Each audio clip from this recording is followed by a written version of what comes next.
হেৰা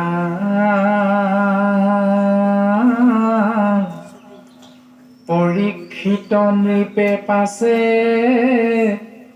উচন্ত শুকত কথা শুনা ব্যাস সুত মহামুনি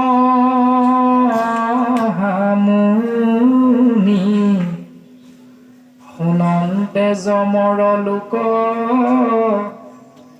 মহাভয় পাইলে মোক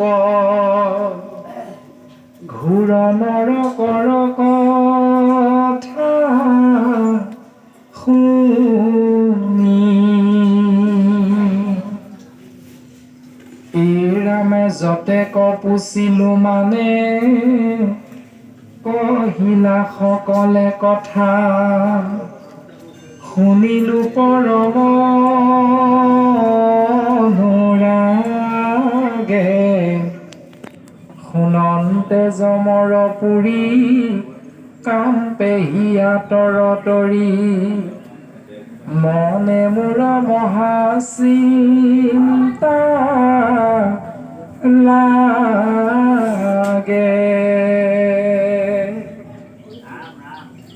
ৰামে কিমতে নপাৰে সিটো ঘূৰ নৰকত পৰে কহিব কতাহাৰ উপায় হেন বুলিবাগে কৰিবে তেবে সিটো জাত নাই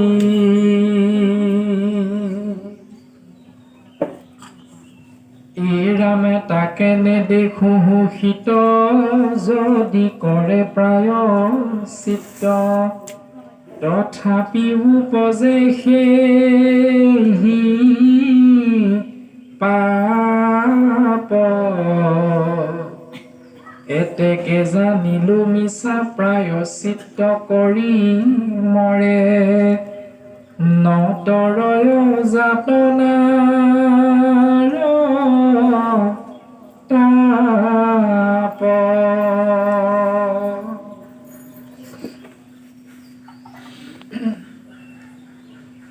ৰামে জানিলে ৰাজায়ে দণ্ডে মৰিলে নৰকে পৰে আক জানি পাতে কচৰে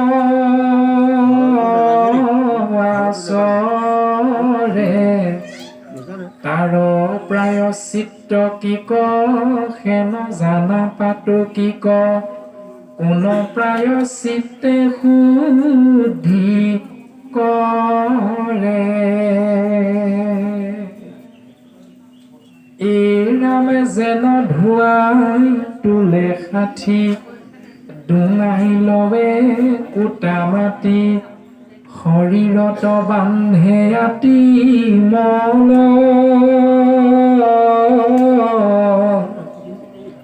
কেহু বেলাৰে পাপ কেহু বেলা কৰে তাপ প্ৰায়শ্চিত্ত এতেকে নিষ্ফল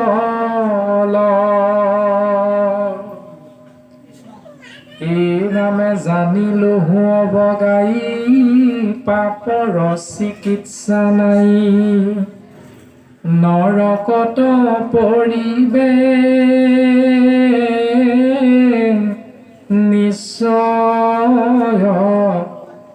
একো পাৰ নপাওঁ গুণিছে দিও আপুনি মুনি মোৰ মহা মনৰ সংশয়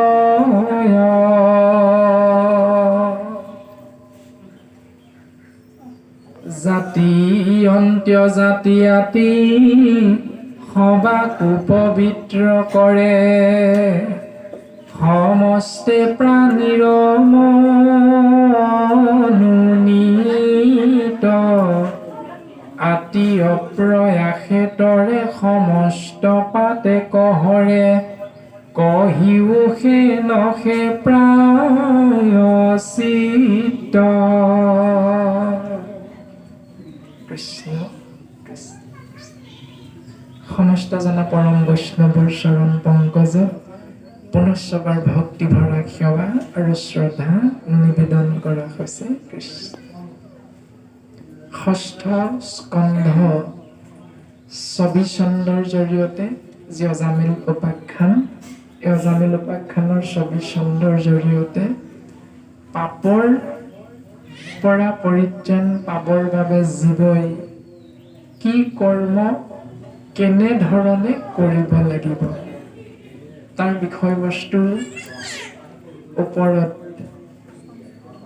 অজ্ঞান হোৱাৰ কাৰণে মহামানী পৰীক্ষিতে মহামুনীন্দ্ৰ শুকগুৰুৰ চৰণ পংকজত সেৱা নিবেদন কৰিছে।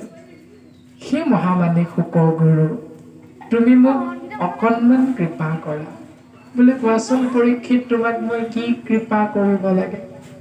তেতিয়া পৰীক্ষিতে কৈছে, শুকগুৰু মহামানী, তুমি মোক এই জ্ঞান প্ৰদান কৰা, পৰীক্ষিত নৃপে পাছে পুচন্ত শুকত কথা শুনা ব্যাস সুত মহামানী। সেই মহামানী ব্যাস নন্দন, তুমি শুনাচোন, শুনন্তে যমৰ লোক মহাভয় পাইলে মোক ঘোৰ নৰকৰ কথা শুনি। ঘোৰ নৰকৰ কথা শুনি মোৰ ভয় হৈ গৈছে যে ময়ো কেনেবাকৈ এদিন নৰকলৈ যাবগৈ লাগিব নেকি আকৌ, আদি বিভিন্ন ধৰণৰ ভাৱনা পৰীক্ষিতৰ মনলৈ আহিছে। আৰু এই কথাখিনিকে পৰীক্ষিত ৰাজাই শুকগুৰুৰ চৰণ পংকজত অৰ্পণ কৰিছে যে তুমি মোক কৃপা কৰা। যতেক পুছিলো মানে কহিলা সকলে কথা, শুনিলো পৰম অনুৰাগে, শুনন্তে যমৰ পুৰি কম্পে হিয়া তৰতৰি, মনে মোৰ মহা চিন্তা লাগে। তোমাক ইতিমধ্যে মই যিমানখিনি কথা সুধিলো ভাগৱতৰ ওপৰত, কৃষ্ণ গুঞ্জক লীলাচৰিত কেনেধৰণে ভগৱন্ত পুৰুষে অৱতাৰ ধাৰণ কৰি এই ধৰাধামত জীৱৰ কল্যাণ সাধন কৰিলে, আৰু দ্বিতীয় স্কন্ধত ভাগৱত ধৰ্ম মানেনো কি আদি আদি বিষয় মোৰ মনলৈ চিন্তা আহিছিল। তোমাৰ আগত কলো, মানে জানিব বিচাৰিলো, তুমি আমাক জানিবলৈ সুবিধা দিলা। ঠিক তেনেধৰণে এতিয়া এই মুহূৰ্তত মোৰ মনত সংশয় হৈছে যে পাপৰ পৰা প্ৰায়শ্চিত্ত হ'বলৈ জীৱই কি কৰিব লাগিব বা কি কৰ্ম কেনেধৰণে পালন কৰিব লাগিব তুমি মোক ক'ব লাগে। সেই মহামানী শুকগুৰু, কিমতে নপৰে সিটো ঘোৰ নৰকত নৰে, কহিওকো তাহাৰ উপায়।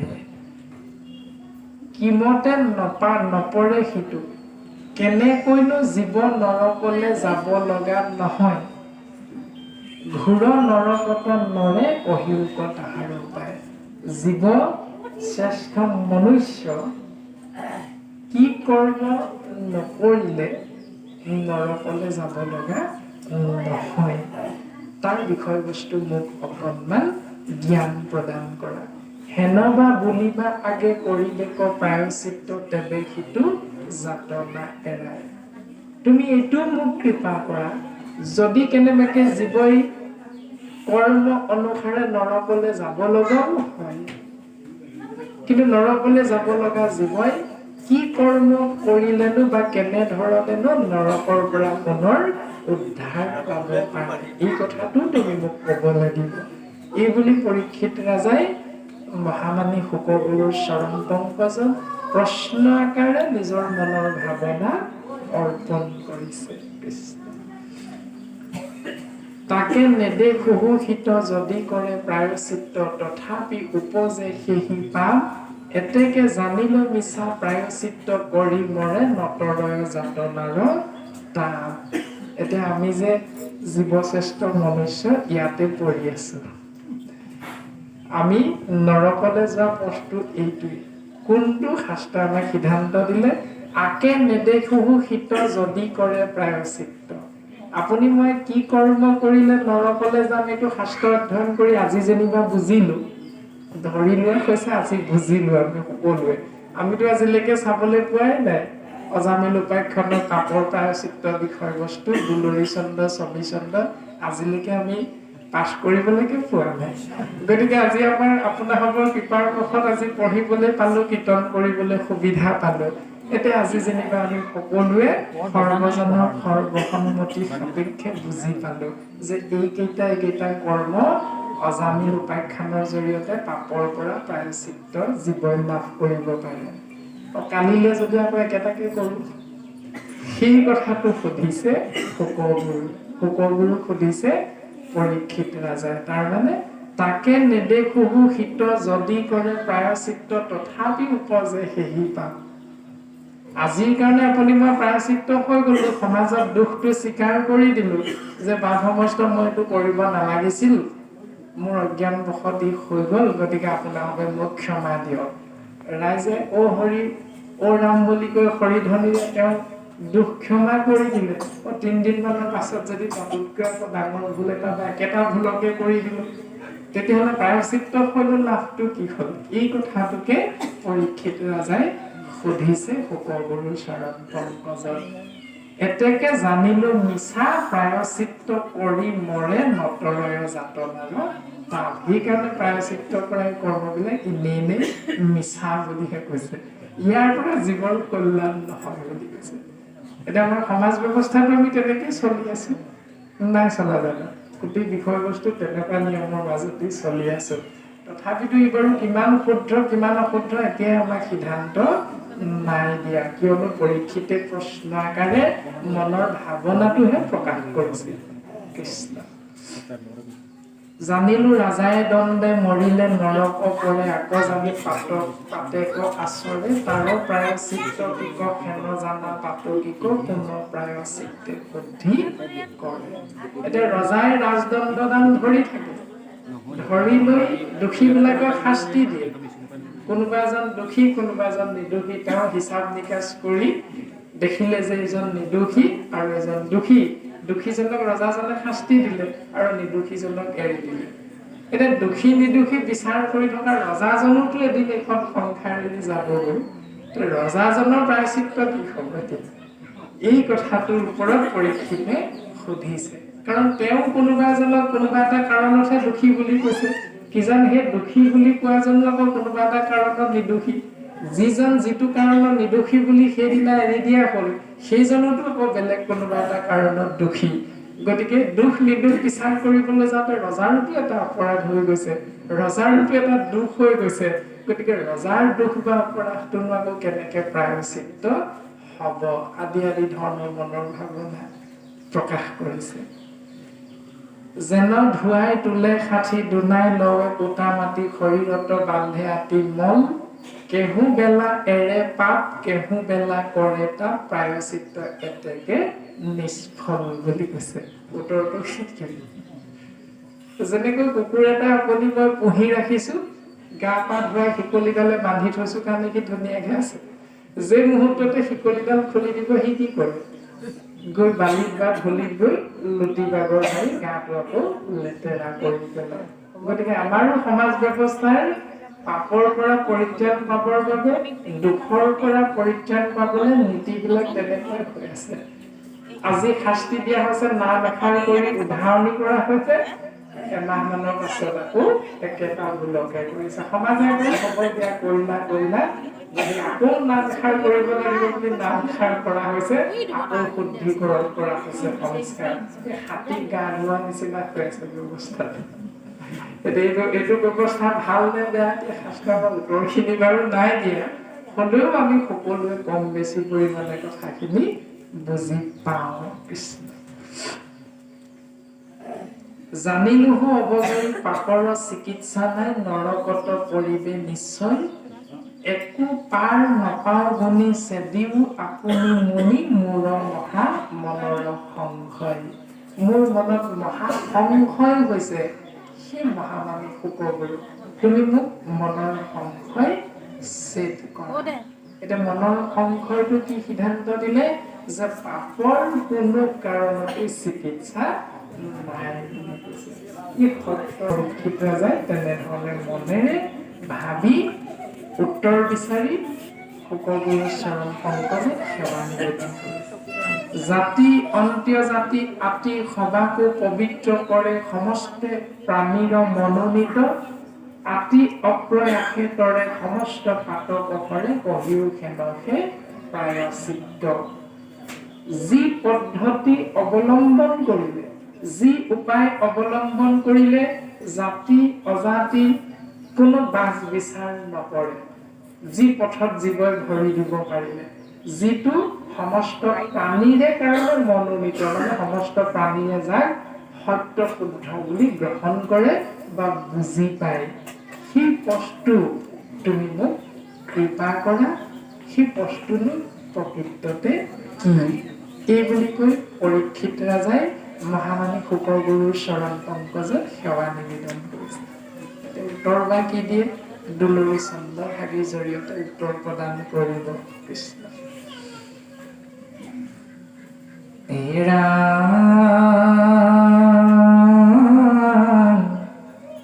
শুকনি গদতি শুনা পুৰুপতি পৰম তুমি মহন্ত নগনি ক্ষুধাকু কৃষ্ণৰ কথাত কৰিলা চিত্ত একান্ত।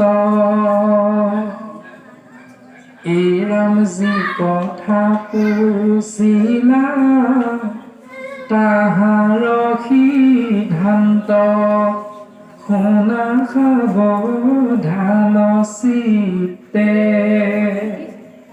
পাপক সমূলি গুচাইবে নপাৰে জানা কৰ্ম প্ৰায়শ্চিত্ত। শুকনি গদতি শুনা কুৰুপতি। কুৰুপতি মানে পৰীক্ষিত ৰাজাৰ কথা কৈছে যে সেই ৰাজন মহামানী পৰীক্ষিত, তুমি শুনা, তুমি পৰম মহন্ত। কাৰণ তুমি যি কথা সুধিছা ই সংসাৰতে সাৰ। পৰীক্ষিতে এটা প্ৰশ্ন কৰিছিল, যি প্ৰশ্নৰ কাৰণে ভাগৱতৰ জন্ম হৈ গ'ল। ভাগৱতৰ জন্ম হৈ গ'ল যি প্ৰশ্নৰ কাৰণে। এই প্ৰশ্ন সংসাৰতে সাৰ বুলি কৈছে। যি সাৰ তত্ত্ব আজিলৈকে জীৱৰ মাজত অনাদি কালৰ পৰা এতিয়ালৈকে কোনো জীৱই তেনে এভাগ প্ৰশ্ন, উত্তম প্ৰশ্ন কৰিব পৰা নাই। অৰ্থাৎ সেই শ্ৰদ্ধাৰ ঋষিমুনিসকল তোমৰা সদায় আমাক কৃপা কৰা। বোলে কি কৃপা কৰিব লাগে? এই মৃত্যুমুখী জীৱই কি কৰা উচিত? পৰীক্ষিতে এইবুলি সোধা নাই, মই 7 দিন 7 ৰাতিৰ অন্তত এই সংসাৰ এৰি যাম, কাল সৰ্প তক্ষকে মোক দংশন কৰিব, মই কি কৰিব লাগিব এতিয়া? সেইবুলি নাই সোধা। পৰীক্ষিত ৰজা মহাভাগৱত মহামহন্ত বুলি সেইকাৰণেই কোৱা হৈছে, যিজনাইহে কেৱল সমস্ত জীৱৰ কল্যাণৰ অৰ্থে প্ৰশ্ন উত্থাপন কৰিছে। এতিয়া তাৰ বিপৰীত আপুনি মই, তাৰমানে আপুনি মই কি কৰোঁ? মোৰ কেনেকে উন্নতি হয়, মই কেনেকে স্থানৰ পৰা বাচি যাব পাৰোঁ, মই কেনেকে ভাল ধৰণে খাই বৈ জীয়াই থাকিব পাৰোঁ। অৰ্থাৎ আমি আত্মকেন্দ্ৰিক স্বাৰ্থপৰ। আৰু পৰীক্ষিত ৰজাই সমস্ত জীৱৰ কল্যাণৰ অৰ্থে প্ৰশ্নভাগি আগবঢ়ালে যে মৃত্যুমুখী জীৱই কি কৰ্ম কৰিব লাগে। এতিয়া মৃত্যুমুখী সকলো জীৱ, উৰণ বুৰণ গজন ভ্ৰমণ 4 মুঠি জীৱই মৃত্যু সময় দিবে সংসাৰৰ পৰা। গতিকে সেই মৃত্যুমুখী জীৱ, উৰণ বুৰণ গজন ভ্ৰমণ যিয়ে নহওক, প্ৰত্যেকেই মৃত্যুমুখত এদিন পৰিবই যিহেতু, গতিকে তেওঁ কি কৰাটো উচিত। এতিয়া ক'লে নগনি ক্ষুধাকো কৃষ্ণৰ কথাটো কৰিলা চিত্ত একান্ত। আপোনাৰ মোৰ ভোক পিয়াহ লাগে, জীৱৰ এইটো থাকেই, প্ৰত্যেক ভোক পিয়াহ। ভোক পিয়াহ লাগিলে এইবিলাকৰ প্ৰতি জীৱই ধাউতি নিদি কেৱল ঈশ্বৰ কৃষ্ণৰ নাম কেনেকৈ ভকতৰ সংগ পাম, এই বিষয়টোৰ ওপৰতহে গুৰুত্ব আৰোপ যি জীৱই অহৰ্নিশে কৰি থাকিব বিচাৰে, এই কথাটো কোৱা হৈছে। যি কথা কৈছিলা তাহাৰ সিদ্ধান্ত, শুনা সাৱধান চিত্তে, পাপক সমূলি গুচাইবে নপাৰে, জানা কৰ্ম প্ৰায় চিত্তে বুলি কৈছে কৃষ্ণ। এতিয়া শুনিবলৈ কৈছে, কেনেধৰণে কৈ থাকিব, এতিয়া পদচন্দাই আগবঢ়াই নি থাকিব। আমাৰো জ্ঞান সীমিত, আমি সীমিত জ্ঞানৰ জৰিয়তে আপোনাসৱৰ অগ্ৰত প্ৰকাশ কৰিবলৈ চেষ্টা কৰা হ'ব। আৰু যিখিনি ভুল ত্ৰুটি ৰৈ যাব, আপোনাসৱে সন্তান ভাবি আগবঢ়াই দিব, আঙুলিটোৱে বিষয়টো দেখুৱাই দিব। কিয়নো কথাখিনি জ্যোতিৰ্ময় নামৰ ইউটিউব চেনেলৰ মাধ্যমেৰে প্ৰচাৰ হৈ গুচি যাব। প্ৰচাৰ হওঁতে প্ৰাণজিৎ নামৰ এই দেহটোৱে মুখেৰে কৈ থকা কথাখিনি যদি শাস্ত্ৰৰ লগত নিমিলা হৈ ওলোটা হৈ যায়, তেতিয়াহ'লে আজি আপোনাসৱ ইয়াত 100 জন বহি আছে, এই চেনেলটোৰ জৰিয়তে 1000 জনে শুনিব। গতিকে সেই 1000 জনে ভুল পথত ভৰি দি দিব। গতিকে আমি সেইকাৰণে সাৱধান হৈ শাস্ত্ৰৰ কথা প্ৰকাশ কৰিবলৈ চেষ্টা কৰিব লাগিব। গতিকে ভুলখিনি আপোনাসৱে আঙুলিয়াই দিব, আঙুলিয়াই দিলে আমিও শুদ্ধ হৈ যাম, আৰু আমাৰ জৰিয়তে চেনেলৰ জৰিয়তে সমাজো লাহে লাহে শুদ্ধৰ পথলৈ আগবাঢ়িব পাৰিব।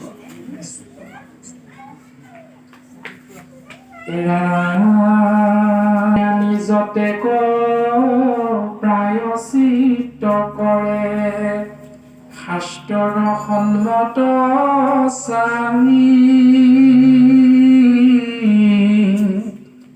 পাপক মোহয় বীজনু গুচয়, উপজে পাপ দুলাই।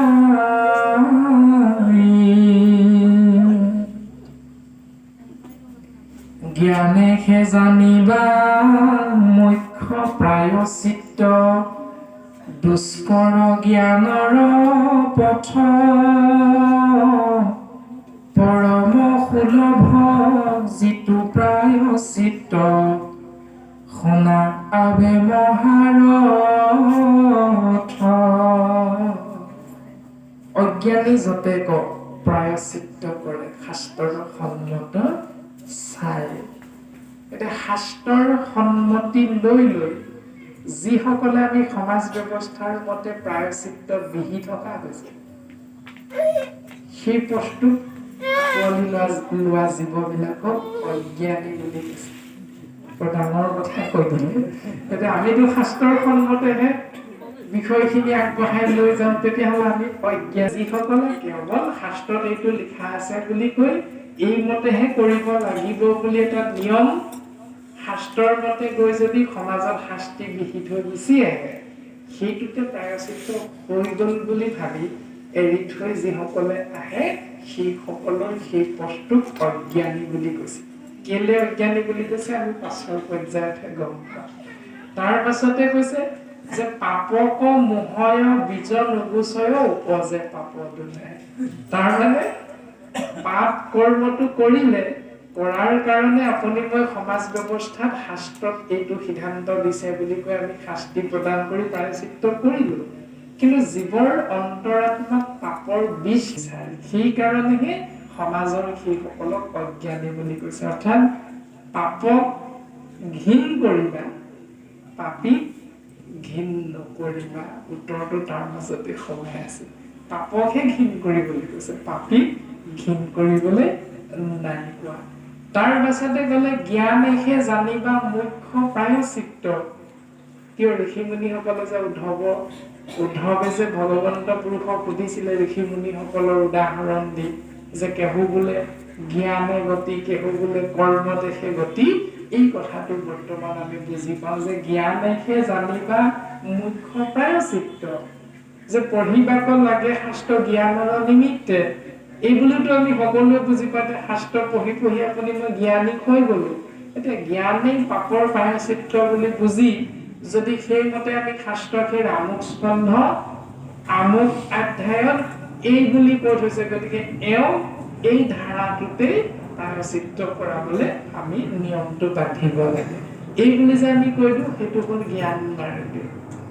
অৰ্থাৎ আপুনি মই সমাজত জ্ঞানী, সেই জ্ঞানীজনৰ ওচৰলৈ গৈ সেৰা বোলে আমুকে আমুক কৰিলে নহয়, ভাগৱতত তুমিতো সদায় দিনে ৰাতিয়ে পঢ়ি থাকা, সমাজতো আগ্ৰহ লোৱা, গতিকে তুমি কোৱাচোন বাৰু কথাটো কি হ'ব, কেনে কৰিলে কি হ'ব। তেওঁ ভাবি চিন্তি গৈ দেখিলে যে হেৰি গজেন্দ্ৰ উপাখ্যানত আমুক আমুক নিয়মকেইটা আছে, এইকেইটাকে এওঁলোকক কৈ দিয়া যাওক, কাৰণ তেওঁ জ্ঞান মাৰ্গৰ দ্বাৰা বিষয়টো উত্থাপন কৰি দিলে। কিন্তু দুষ্কৰ জ্ঞানৰ পথ বুলি কৈছে, জ্ঞান মাৰ্গটো আকৌ অতি কঠিন বুলি কৈছে। কিন্তু পৰম সুলভ যিটো প্ৰায়শ্চিত্ত শুনা ভাৱে মহাদশ, তাৰমানে ওপৰত কৈ অহা দুইটাই পাপৰ প্ৰায়শ্চিত্তৰ পথ নহয় বুলি ক'লে। এতিয়া ক'বহে যে শুনা, সেই ৰাজন পৰীক্ষিত পাপৰ পৰা পৰিত্ৰাণ পাই ধৰণে নিজক সাজু কৰিব লাগিব।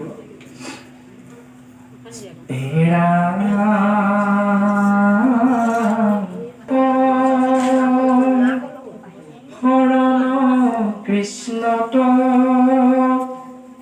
আন দেৱে নাহি মতি, তপ ধৰ্ম সবে এৰিয়া কৃষ্ণত, কেৱলে কৰে ভক হেনয় বিৰল, ভকত সকলে সমস্ত পাপক মুখে, প্ৰচণ্ড আদিতে যেন জগতৰ তিমিৰ নিশেষে সুখে। মাত্ৰ এক শৰণ কৃষ্ণত, যি জীৱই একমাত্ৰ এক ঈশ্বৰ তত্ত্বত শৰণ গ্ৰহণ কৰিলে, আন দেৱে নাহি মতি, অন্য ক্ষুদ্ৰ ক্ষুদ্ৰ দেৱতাসকলৰ ওচৰলৈ যাবলৈ যাৰ মন নাযায়, যি যাব কোনো কাৰণতে কেতিয়াও, তপ ধৰ্ম সবে এৰিয়া কৃষ্ণত, কেৱল কৰে ভকতি। এতিয়া অকণমান আগত ওপৰত কৈ অহা অজ্ঞানী ব্যৱস্থাটো আৰু জ্ঞানৰ ব্যৱস্থাটো কৰ্ম মাৰ্গ আৰু জ্ঞান মাৰ্গ বৰ্তমানলৈকে আমাক শ্ৰেষ্ঠ পাপৰ পৰা পৰিত্ৰাণ পোৱাৰ মাৰ্গ বুলি কোৱা নাই। অৰ্থাৎ শ্ৰেষ্ঠ মাৰ্গ সেই দুটা নহয় বুলি শাস্ত্ৰই আমাক বৰ্তমান সিদ্ধান্ত দি দিলে। এতিয়া আমি তেনেধৰণে কিন্তু সমাজ বেছিভাগেই চলি আছো। এক নম্বৰ প্ৰায়শ্চিত্তটো আমি কেনেধৰণে কৰোঁ চাব। আপোনালোকে আকৌ মানি আছে বুলি আমি নাই কোৱা, আমিও নাজানো আপোনাসক সমাজ ব্যৱস্থা কোনটোত চলি আছে, আৰু হয়তো আপোনাসকো নাজানে প্ৰাণজিৎ নামৰ এই ক্ষীণমিন দেহটো কি নীতি নিয়মৰ মাজৰ সমাজ ব্যৱস্থাত চলি আছে। মাথো জ্যোতিৰ্ময় নামৰ ইউটিউব চেনেলটো দৰ্শন হৈছে, আৰু আমিও সৌভাগ্যক্ৰমে আপোনাসক সেউকী বাপ জনাৰ আমন্ত্ৰণ ক্ৰমে আপোনাসকৰ সেৱা নামেৰে আগবঢ়াবৰ বাবে সুবিধা পাইছো। এতিয়া শাস্ত্ৰই আমাক সিদ্ধান্ত দিলে কি বুলি, ভগৱন্তক সেৱা কৰিবৰ বাবে উপায়টো কি? এই ৰাম মোৰ ইষ্ট দেৱ যাদৱৰাই, সেৱা কৰিবাৰ নামে উপায়, মোৰ ইষ্ট দেৱ যাদৱৰাই, সেৱা কৰিবাৰ নামে উপায়। এইটো এখন ভগৱন্তক স্তুতি কৰা, সন্তুষ্ট কৰিব পৰা জীৱন একমাত্ৰ ভক্তি মাৰ্গ বুলি। আৰু অবিহনে যদি আপুনি মই এই কৰ্ম মাৰ্গ আৰু জ্ঞান মাৰ্গৰ দ্বাৰা প্ৰায়শ্চিত্ত কৰা ব্যৱস্থাটো কেনেকৈ কৰোঁ চাব। পিতৃ মাতৃ পৰলোকগামী হৈ গ'লে, পিতৃ মাতৃ পৰলোকগামী হৈ যোৱাৰ লগে লগে আমি কি কৰোঁ, একাদশ দিৱসক শাস্ত্ৰসন্মত বুলি ভাবি লৈ কৰোঁ। কিয়নো একাদশ দিৱসটো আপুনি মই মানি ললো, 30 দিনটো নেমানো, 13 দিনো নেমানো, 16 দিনো নেমানো, 22 দিনো নেমানো কিয়? ইয়াক অহোৰাত্ৰ বুলি কোৱা হৈছে। আৰু এই অহোৰাত্ৰ বৰ্তমান কলিযুগত 11 দিন একাদশ দিৱসত অহোৰাত্ৰ হয়, 1 নম্বৰ। আৰু 2 নম্বৰ কথাটো হ'ল এই পথটো ব্ৰাহ্মণৰ পথ বুলি কৈছে। ক্ষত্ৰিয় বৈশ্য ব্ৰাহ্মণ যিহেতু শাস্ত্ৰসমূহতে শ্ৰেষ্ঠ বুলি কোৱা হৈছে, গতিকে ব্ৰাহ্মণৰ মাৰ্গটো হ'ল এইটো, একাদশ দিৱস অহোৰাত্ৰ। এইটোকে সেইকাৰণে শাস্ত্ৰই শ্ৰেষ্ঠ মাৰ্গ বুলি সিদ্ধান্ত প্ৰদান কৰিলে। আৰু কলিযুগৰ আমি জীৱবিলাকে সেইকাৰণে একাদশ দিৱসৰ এই বিষয়টো আমি গুৰুত্ব আৰোপ কৰা হয়। 2 নম্বৰ কথাটো হ'ল এই একাদশ দিৱসত কৰ্মটো কৰিবলৈ যাওঁতে পিতৃ-মাতৃ পৰলোকগামী হ'ল কাৰণে আমি প্ৰায়শ্চিত্ত অৰ্থে মুণ্ডন কৰ্ম এটা কৰাই দিওঁ। এই মুণ্ডন কৰ্মটো